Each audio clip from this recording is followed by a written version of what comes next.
Back to that for a moment. I mean, you talk about Hawaii, Florida being the worst area because one's a peninsula, huge population, the other's an isolated island that's not self-sufficient.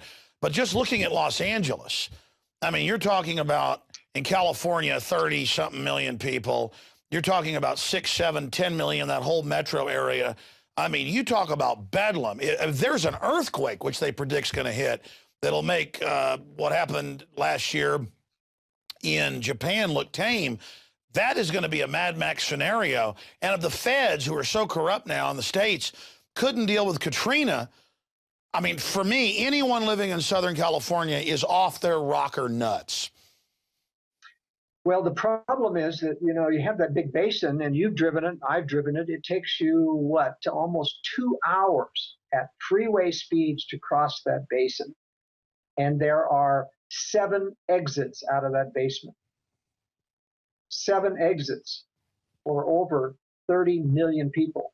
That's just insane, to be there. And I'm very clear about, in my book, that people should not be in those, or if they have to be, and I'm realistic, some people, good Christian conservatives, have to be there. They've got to be close to some of the minor exits so they can be the first ones out of that basin if they have any possibility of retreating. Exactly. That's the good news, because most people, being zombies, it's sad they're zombies, and they're going to wait until the system tells them what to do. They're going to sit there for 2 or 3, 4 days looking for magic help that's going to come from Big Daddy government.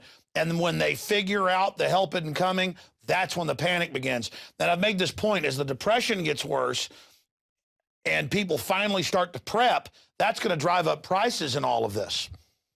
It is. You look at San Diego, for example, there's even a worse situation. Not only is it a major nuclear target, but you can't go north without running into the LA basin. There's just no way to get around it. You have to go east to El Centro and start north, and then you've got the Grand Canyon blocking your way. I mean, it's an incredible design feature to try to get a safe route of people out of the San Diego area because of the fact that they're blocked. And once you get off around the Grand Canyon, you've got 2 choices. You go left and you go up towards Las Vegas, and that's a terrible place to try to get through because it's only a freeway. That's the only road going through there, or Highway 95. And then if you go the other way, there's a little narrow 2-lane road, Highway 89, going up the east side of the Grand Canyon. I mean, people trying to get out of Southern California have a real problem. So in my mind, am I correct saying that's probably one of the worst places in North America itself, in the contiguous area? Or is it D.C.? Is it New York? I mean, New York, we're talking about L.A. being bad. Wow, what's New York being a peninsula? Yeah, New York